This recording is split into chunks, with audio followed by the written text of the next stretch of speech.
काले और सफेद धारीदार कपड़ों में लिपटा अर्जुन अपनी कोठरी की दीवारों को घूरता रहा।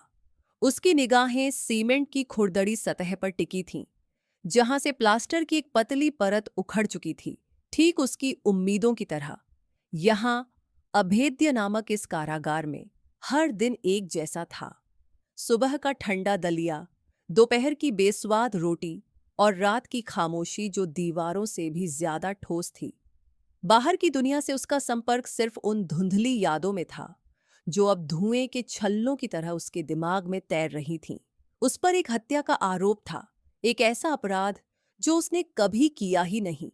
अदालत ने उसे एक ऐसे सबूत के आधार पर दोषी ठहराया था जो गढ़ा गया था, एक जाल बिछाया गया था। अर्जुन जानता था कि वह बेगुनाह है, लेकिन इस बात पर किसी ने विश्वास नहीं किया। अब उसकी जिंदगी का मकसद सिर्फ एक था, आजादी। यहां से निकलना और अपने नाम पर लगे धब्बे को धोना। उसकी कोठरी का साथी एक बूढ़ा कैदी जिसका नाम फकीर चंद था, अपनी खाट पर बैठा एक पुरानी किताब के पन्ने पलट रहा था। उसकी आंखें कमजोर थीं, लेकिन दिमाग तेज। फकीर चंद ने अर्जुन की ओर देखा। उसकी आंखों में वही पुरानी आग देखी जो उसने कई और कैदियों में देखी थी। फकीर चंद ने अपनी आवाज में एक हल्की सी खड़खड़ाहट के साथ कहा, क्या बात है बेटा? आज फिर से दीवारों में छेद ढूंढ रहा है? अर्जुन ने एक गहरी सांस ली। मैं बस सोच रहा था कि इस जगह को बनाया कैसे गया है। कैसे बनाया गया है? फकीर चंद ने हंसते हुए दोहराया। लोहे से, सीमेंट से और उम्मीदों के टूटे हुए टुकड़ों से। यही तो है ये जेल। नहीं, अर्जुन ने फकीर चंद की बात काट दी। मैं संरचना की बात कर रहा हूं। ये दीवारें कितनी मोटी हैं? वेंटिलेशन शाफ्ट कहाँ जाते हैं? रसोई से लेकर बाहरी दीवार तक का सबसे छोटा रास्ता कौन सा है? फकीर चंद ने अपनी किताब बंद कर दी। उसकी आंखों में एक नई चमक थी। ओहो, तो तू सिर्फ दीवारों को घूर नहीं रहा था, तू तो नक्शा बना रहा था। अर्जुन ने सिर हिलाया। मुझे बाहर निकलना है फकीर चंद। मैं बेगुनाह हूं, यहां सड़ने के लिए नहीं बना हूं। बेगुनाह? फकीर चंद ने अपने होठों पर एक कड़वी मुस्कान लाई। यहां हर कोई बेगुनाह है बेटा, बस कुछ को पकड़ा गया है। मेरा मामला अलग है, अर्जुन ने जोर दिया। मेरे पास सबूत थे, लेकिन उन्हें छिपा दिया गया। मुझे पता है कि मुझे किसने फंसाया है, और मैं उसे तब तक चैन से नहीं बैठने दूंगा जब तक मैं बाहर नहीं आता। फकीर चंद ने अपनी दाढ़ी खुजलाई। तो तू भागना चाहता है इस अभेद्य जेल से, जहां से आज तक कोई नहीं भागा? हर अभेद्य चीज की एक कमजोरी होती है, अर्जुन ने अपनी आवाज में दृढ़ता भरी। मुझे बस उसे ढूंढना है। अगले कुछ हफ्तों तक अर्जुन ने अपने आसपास की हर चीज का बारीकी से निरीक्षण करना शुरू कर दिया। वह गार्डों की शिफ्ट, उनके चलने का तरीका, उनके हाव भाव, हर छोटी से छोटी बात पर ध्यान देता था। उसने देखा कि रात के खाने के बाद जब गार्ड अपनी अंतिम गश्त लगाते थे, तो एक क्षण ऐसा आता था जब कोठरी ब्लॉक के अंत में एक पुराना कैमरा कुछ सेकंड के लिए झिलमिलाता था, मानो बिजली की आपूर्ति में कोई समस्या हो। ये एक मामूली अवलोकन था, लेकिन अर्जुन के दिमाग में यह एक चिंगारी बन गया। एक दिन जब वे खुले आंगन में टहल रहे थे, अर्जुन ने देखा कि एक नया गार्ड, जिसकी वर्दी अभी भी कुरकुरी थी, अपनी चाबियों का गुच्छा बार बार अपनी कमर से छू रहा था। एक अजीब आदत। वह नया गार्ड, अर्जुन ने फकीर चंद से फुसफुसाया, उसकी चाबियां देखो, वह उन्हें बार बार छूता है। फकीर चंद ने देखा। तो क्या उसे अपनी चाबियों पर बहुत गर्व है? अर्जुन ने कहा। या शायद वह उन्हें खोने से डरता है। यह एक कमजोरी हो सकती है। कुछ दिनों बाद अर्जुन ने जानबूझकर अपने खाने की प्लेट को गिरा दिया, जिससे एक जोरदार आवाज हुई और गार्डों का ध्यान आकर्षित हुआ। जब नया गार्ड उसकी कोठरी की ओर आया, तो अर्जुन ने देखा कि उसकी कमर से एक चाबी का गुच्छा जमीन पर गिर गया था। यह एक नकली गिराना था, एक परीक्षण। गार्ड ने चाबियों को उठाया, लेकिन अर्जुन ने उस पल को भांप लिया था। उसकी प्रतिक्रिया देखो, अर्जुन ने फकीर चंद से कहा। उसने तुरंत उन्हें उठाया, जैसे कि वे उसकी जान हो। वह लापरवाह नहीं है, लेकिन वह बहुत ज्यादा चौकस है। उसे डराना आसान हो सकता है। फकीर चंद ने अर्जुन की ओर देखा। तू क्या करने वाला है? मुझे उसके चाबियों के गुच्छे की एक प्रतिकृति चाहिए, अर्जुन ने कहा, लेकिन उससे पहले मुझे यह जानना होगा कि वे कहाँ कहाँ की चाबियां हैं। जेल के अंदर सूचना सोने से भी ज्यादा कीमती थी। अर्जुन ने अपने आसपास के अन्य कैदियों के साथ संबंध बनाना शुरू किया। उसने कुछ कैदियों को उनकी छोटी मोटी जरूरतों में मदद की, बदले में उनसे जानकारी ली। एक बूढ़ा कैदी, जिसे पंडित कहा जाता था, वह जेल के अंदर की हर छोटी बड़ी बात जानता था। वह एक तरह का चलता फिरता डेटाबेस था। पंडित एक कोने में बैठा अपनी दाढ़ी खुजाता रहा। नया गार्ड? हाँ, मुझे पता है। नाम है उसका रवि। बड़ा सीधा सादा लड़का है। पहली नौकरी है उसकी। डरता बहुत है। और उसकी चाबियां? अर्जुन ने पूछा। पंडित ने अपनी आंखें सिकोड़ी। क्या करेगा चाबियों का? यहां से कोई नहीं भागा बेटा। मुझे बस ये जानना है कि उसके गुच्छे में कौन कौन सी चाबियां हैं। अर्जुन ने जोर दिया। यह मेरे लिए एक बहुत जरूरी जानकारी है। पंडित ने कुछ देर सोचा। ठीक है, लेकिन बदले में क्या? मुझे अगले हफ्ते के लिए कुछ अच्छी चाय पत्ती चाहिए। यहाँ की चाय तो जर है। अर्जुन ने सिर हिलाया। हो जाएगा।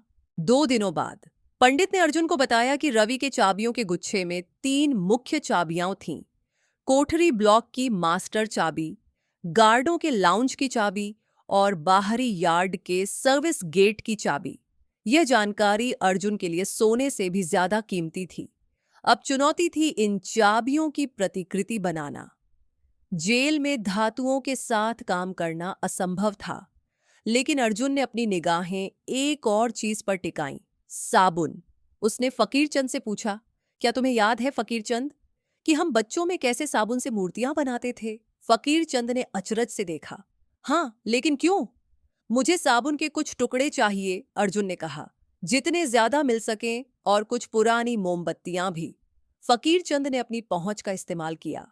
कुछ दिनों के भीतर अर्जुन के पास साबुन के कई टुकड़े और मोमबत्तियां थीं। रात के अंधेरे में जब पूरी जेल खामोश हो जाती थी, अर्जुन अपनी कोठरी में काम करता था। उसने साबुन को पिघलाया, उसमें मोम मिलाया और एक नरम लचीला पदार्थ बनाया। अब उसे चाबियों के इंप्रेशन लेने थे। यह सबसे मुश्किल काम था। एक दिन रवि गार्ड रात की गश्त पर था। अर्जुन ने अपनी कोठरी के दरवाजे पर एक छोटी सी उलझन पैदा की। उसने अपने गिलास को जानबूझकर गिरा दिया, जिससे एक तेज आवाज हुई। रवि तुरंत आया। क्या हुआ? रवि ने अपनी टॉर्च अर्जुन की ओर करते हुए पूछा। माफ करना सर, अर्जुन ने अपनी आवाज में थोड़ी घबराहट लाई। गिलास गिर गया, मैं बस उसे उठा रहा था। जैसे ही रवि दरवाजे पर झुका, अर्जुन ने अपनी जेब से साबुन मोम का मिश्रण निकाला और तेजी से रवि की कमर पर लटक रहे चाबियों के गुच्छे पर दबा दिया। ये 1 सेकंड से भी कम समय का काम था। रवि को कुछ भी पता नहीं चला। अर्जुन ने अपने चेहरे पर एक मासूमियत का भाव बनाए रखा। सब ठीक है सर, आप जा सकते हैं। रवि ने एक बार और संदेह भरी निगाहों से देखा और फिर चला गया। उस रात अर्जुन ने साबुन के इंप्रेशन का सावधानी से निरीक्षण किया। चाबियां बिल्कुल साफ थीं। अब उसे इन इंप्रेशनों से चाबियां बनानी थीं। जेल में धातु नहीं थी, लेकिन एक और चीज थी, चम्मच। कैदियों को खाने के लिए धातु के चम्मच दिए जाते थे, लेकिन वे बहुत पतले और नरम होते थे। अर्जुन को एक मजबूत धातु की जरूरत थी। उसने पंडित से पूछा, जेल में कोई ऐसा काम होता है जहां थोड़ी मजबूत धातु का इस्तेमाल होता हो, जैसे पाइप या कुछ और? पंडित ने अपनी आंखें घुमाई। हाँ, वर्कशॉप में, लेकिन वहां जाना मुश्किल है और वहां के गार्ड बहुत सख्त हैं। वर्कशॉप? अर्जुन के चेहरे पर एक चमक आई। क्या वहां कोई पुराना पाइप या कोई बेकार धातु का टुकड़ा मिल सकता है? पंडित ने कंधे उचकाए। शायद, लेकिन वहां तक पहुंचने के लिए तुम्हें वर्कशॉप में काम करने वाले किसी कैदी की मदद चाहिए होगी। अर्जुन ने वर्कशॉप में काम करने वाले कैदियों की सूची मांगी। एक कैदी का नाम था लोहार, जो अपनी ताकत और चुप्पी के लिए जाना जाता था। लोहार एक अनुभवी मैकेनिक था जो छोटी मोटी चीजें ठीक करता था। अर्जुन ने लोहार से संपर्क किया। लोहार एक बड़ा शांत आदमी था जिसकी आंखों में एक अजीब सी उदासी थी। मुझे कुछ धातु चाहिए, अर्जुन ने सीधे कहा। लोहार ने अपनी भौहें चढ़ाईं। किस लिए? चाबियां बनाने के लिए, अर्जुन ने जवाब दिया। लोहार ने एक पल के लिए अपनी आंखों में एक चिंगारी महसूस की। तुम क्या करने वाले हो? यहां से निकलना चाहता हूं, अर्जुन ने कहा। और मैं जानता हूं कि तुम भी यही चाहते हो। तुम्हें अपने बच्चों से मिलने की उम्मीद है ना? लोहार के चेहरे पर दर्द की एक लहर दौड़ गई। उसने सिर हिलाया। मेरे बच्चे, उन्हें लगता है कि मैं मर गया। अगर तुम मेरी मदद करोगे, अर्जुन ने फुसफुसाया, तो तुम अपने बच्चों से मिल पाओगे। मैं तुम्हें बाहर निकालने का रास्ता दूंगा। लोहार ने गहरी सांस ली। ठीक है, मुझे क्या करना होगा? मुझे वर्कशॉप से एक छोटा मजबूत धातु का टुकड़ा चाहिए, अर्जुन ने कहा। ऐसा कुछ जिससे चाबियां बनाई जा सकें। और मुझे कुछ उपकरण भी चाहिए, एक फाइल, एक हथौड़ा, कुछ नुकीली चीजें। लोहार ने सिर हिलाया। मुश्किल है, लेकिन हो जाएगा। अगले कुछ हफ्तों तक लोहार ने धीरे धीरे छोटे छोटे धातु के टुकड़े और उपकरण अर्जुन तक पहुंचाए। रात के अंधेरे में अपनी कोठरी में अर्जुन ने साबुन के इम्प्रेशनों का उपयोग करके चाबियां बनाना शुरू किया। यह एक धीमा और थका देने वाला काम था। वह धातु को फाइल करता, उसे आकार देता और फिर उसे मोम से चिकना करता ताकि वह असली चाबी जैसा लगे।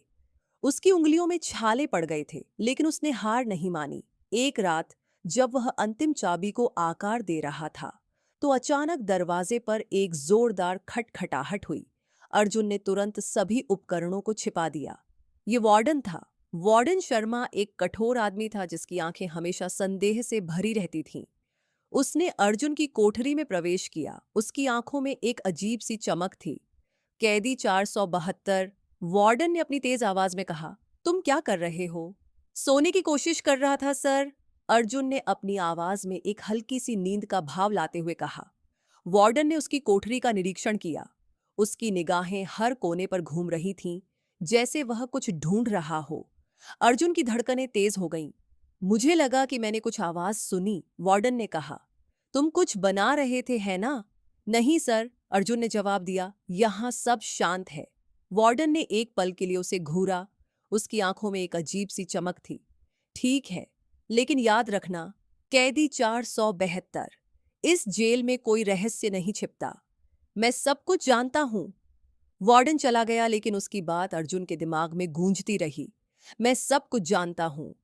क्या वार्डन को पता चल गया था, या यह सिर्फ एक चेतावनी थी? अर्जुन ने अपनी बनाई हुई चाबियों को देखा। वे पूरी तरह से असली नहीं थीं, लेकिन वे काम कर सकती थीं। अब उसे भागने की योजना को अंतिम रूप देना था। उसने फकीर चंद और लोहार को अपनी योजना बताई। रात 2 बजे, जब गार्डों की शिफ्ट बदलती है और रवि गार्ड ड्यूटी पर होता है, हम निकलेंगे।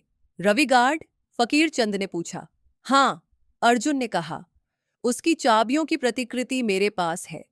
हम पहले कोठरी ब्लॉक की चाबी का इस्तेमाल करके बाहर निकलेंगे, फिर हम गार्डों के लाउंज में घुसेंगे। लोहार ने पूछा। लाउंज में क्यों? लाउंज में एक पुराना वेंटिलेशन शाफ्ट है जो सीधे बाहरी दीवार तक जाता है, अर्जुन ने समझाया। मैंने उसे देखा है। वह सालों से इस्तेमाल नहीं हुआ है। हमें उसे खोलना होगा। और बाहरी दीवार? फकीर चंद ने पूछा। बाहरी यार्ड के सर्विस गेट की चाबी भी मेरे पास है, अर्जुन ने कहा। लेकिन गेट के बाहर एक और दीवार है और उसके ऊपर तार लगे हैं, लोहार ने कहा। तारों को काटना मुश्किल होगा, और अगर अलार्म बज गया? अलार्म नहीं बजेगा, अर्जुन ने कहा। मैंने देखा है कि सर्विस गेट के पास का अलार्म सिस्टम पुराना है। उसे कुछ देर के लिए निष्क्रिय किया जा सकता है। लोहार, तुम उस काम में मेरी मदद करोगे? फकीर चंद ने पूछा। और मैं क्या करूंगा? तुम हमें कवर दोगे, अर्जुन ने कहा। अगर कोई गार्ड आ गया तो तुम्हें उन्हें उलझाना होगा। कोई शोर करो, कुछ भी करो। फकीर चंद ने सिर हिलाया। ठीक है, लेकिन अगर हम पकड़े गए तो हम यहीं मरेंगे, अर्जुन ने कहा। लेकिन कम से कम हम आजादी के लिए लड़ते हुए मरेंगे। रात आ गई। जेल की खामोशी में केवल गार्डों के कदमों की आवाजें और दूर से कुत्तों के भौंकने की आवाजें सुनाई दे रही थीं। अर्जुन की धड़कनें तेज थीं, लेकिन उसका दिमाग शांत था। ठीक 2 बजे, जब रवि गार्ड अपनी गश्त पर था, अर्जुन ने अपनी कोठरी के दरवाजे पर नकली चाबी लगाई। चाबी थोड़ी अटक गई, लेकिन एक हल्के से मोड़ने के बाद ताला खुल गया। अर्जुन ने एक गहरी सांस ली। वह चुपचाप बाहर निकला। उसके पीछे लोहार था। फकीर चंद अपनी कोठरी में बैठा रहा, तैयार था। जैसे ही वे कोठरी ब्लॉक के गलियारे में थे, एक गार्ड की आवाज सुनाई दी। कौन है वहां? फकीर चंद ने तुरंत अपनी कोठरी के अंदर एक जोरदार आवाज की। उसने अपनी थाली को जमीन पर गिरा दिया। क्या हुआ? गार्ड ने फकीर चंद की कोठरी की ओर बढ़ते हुए पूछा। माफ करना सर, फकीर चंद ने अपनी आवाज में घबराहट लाई। मुझे लगा कि मैंने कुछ देखा। एक चूहा। गार्ड फकीर चंद की कोठरी में घुस गया। इसी बीच अर्जुन और लोहार तेजी से गार्डों के लाउंज की ओर बढ़े। उन्होंने लाउंज की चाबी का इस्तेमाल किया और अंदर घुस गए। अंदर अंधेरा था। अर्जुन ने अपनी छोटी टॉर्च निकाली और वेंटिलेशन शाफ्ट को ढूंढा। शाफ्ट का कवर पुराना और जंग लगा हुआ था। लोहार, इसे खोलो, अर्जुन ने फुसफुसाया। लोहार ने अपने साथ लाए औजारों का इस्तेमाल किया। वह एक हथौड़े से कवर पर वार करता रहा, जिससे धीमी लेकिन लगातार आवाजें आ रही थीं। हर आवाज के साथ अर्जुन को लगता था कि कोई भी क्षण उन्हें पकड़ सकता है। अंततः कवर खुल गया। अंदर से धूल और मकड़ी के जाले गिरे। शाफ्ट संकरा था, लेकिन वे उसमें से गुजर सकते थे। पहले मैं जा रहा हूं, अर्जुन ने कहा, तुम मेरे पीछे आओ। अर्जुन शाफ्ट में घुस गया। अंदर की हवा बासी और घुटन भरी थी। वह रेंगता रहा। उसके हाथ और घुटने खुरदरी सतह से छिल रहे थे। कुछ ही देर में उसे शाफ्ट का दूसरा सिरा दिखाई दिया। वह बाहरी दीवार के पास था। लोहार उसके पीछे आ गया। अब चुनौती थी इस शाफ्ट से बाहर निकलना और बाहरी दीवार के पास सर्विस गेट तक पहुंचना। उन्होंने शाफ्ट से बाहर निकलने का रास्ता बनाया।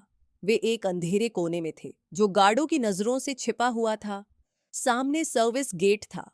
अलार्म सिस्टम, अर्जुन ने लोहार से कहा, तुम्हें इसे निष्क्रिय करना होगा। लोहार ने गेट के पास के कंट्रोल बॉक्स का निरीक्षण किया।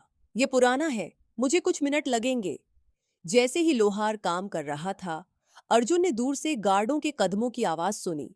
जल्दी करो लोहार, कोई आ रहा है।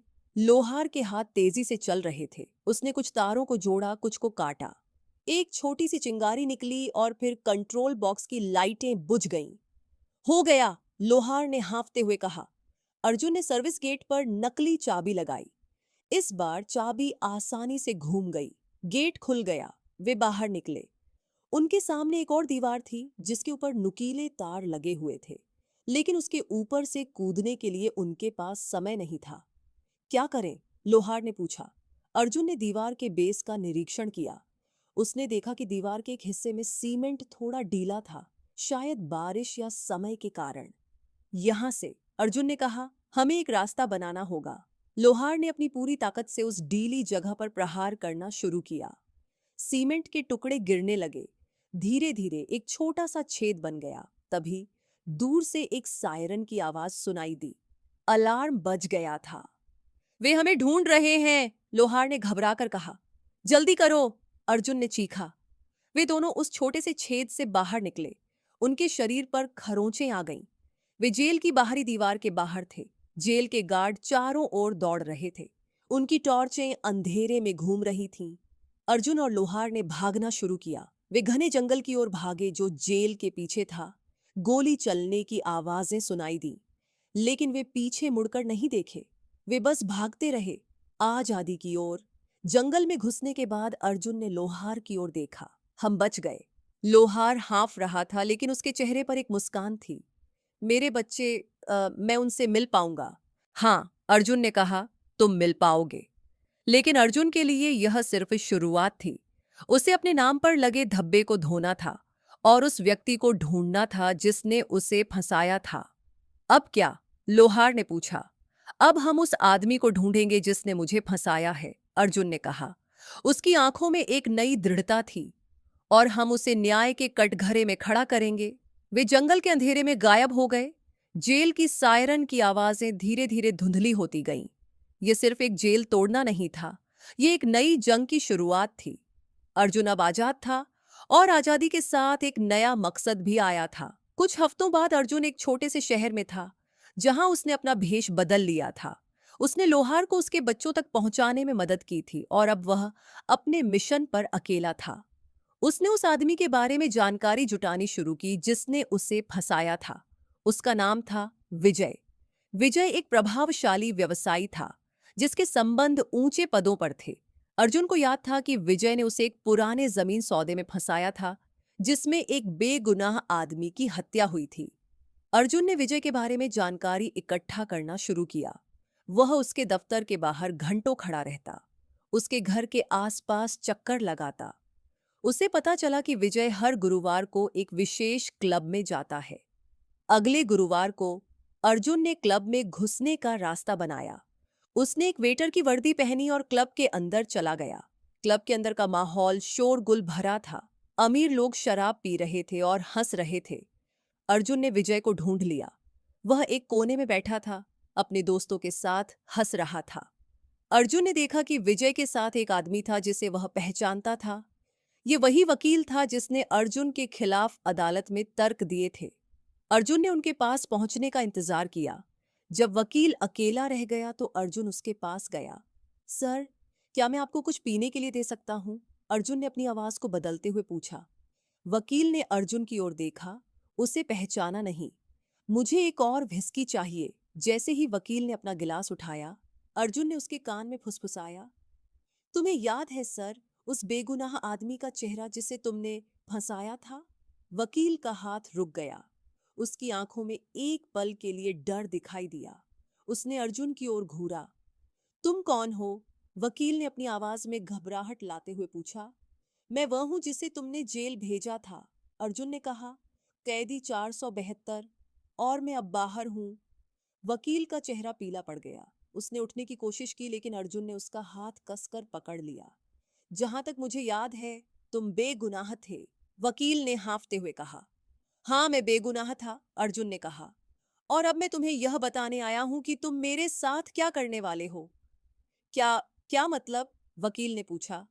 तुम अदालत में जाओगे, अर्जुन ने कहा, और तुम सब कुछ सच बताओगे। तुमने कैसे सबूत गढ़े, तुमने कैसे मुझे फंसाया और तुमने कैसे विजय की मदद की। मैं ऐसा नहीं कर सकता, वकील ने घबरा कर कहा। विजय मुझे मार डालेगा। अगर तुमने ऐसा नहीं किया, अर्जुन ने कहा, तो मैं तुम्हें मार डालूंगा और इस बार कोई तुम्हें बचाने नहीं आएगा। वकील की आंखों में डर साफ दिखाई दे रहा था। उसने अर्जुन की ओर देखा। उसकी आंखों में एक अजीब सी चमक थी। ठीक है, वकील ने अंततः कहा, मैं करूंगा, मैं सब कुछ सच बताऊंगा। अगले कुछ दिनों तक वकील ने अपने बयान दर्ज कराए। उसने विजय के खिलाफ सभी सबूत दिए और यह भी बताया कि कैसे उसने अर्जुन को फंसाया था। यह खबर पूरे शहर में फैल गई। विजय को गिरफ्तार कर लिया गया। अदालत में एक नया मुकदमा चला और इस बार अर्जुन को बेगुनाह साबित कर दिया गया। उसे सभी आरोपों से बरी कर दिया गया। अर्जुन आजाद था, अपने नाम पर लगे धब्बे को धो चुका था। लेकिन उसकी जिंदगी अब पहले जैसी नहीं थी। जेल ने उसे बदल दिया था। उसने देखा था कि कैसे न्याय को तोड़ा मरोड़ा जा सकता है और कैसे ताकतवर लोग बेगुनाहों को फंसा सकते हैं। वह अब एक सामान्य जीवन नहीं जीना चाहता था। उसने फैसला किया कि वह उन लोगों की मदद करेगा जो बेगुनाह थे और जिन्हें फंसाया गया था। वह उन लोगों के लिए लड़ेगा जिनके पास कोई आवाज नहीं थी। एक दिन अर्जुन उस जेल के सामने खड़ा था जहां से वह भागा था। उसने जेल की ऊंची दीवारों को देखा जो अब उसे उतनी अभेद्य नहीं लग रही थीं। वह जानता था कि उसने सिर्फ एक जेल नहीं तोड़ी थी, उसने अन्याय की एक दीवार तोड़ी थी। अर्जुन ने एक गहरी सांस ली और फिर मुड़कर चला गया। उसकी आंखों में एक नया मकसद था, एक नई राह थी। उसकी कहानी अभी खत्म नहीं हुई थी, यह तो बस एक नया अध्याय था। वह अब सिर्फ एक भगोड़ा नहीं था, वह न्याय का एक नया चेहरा था।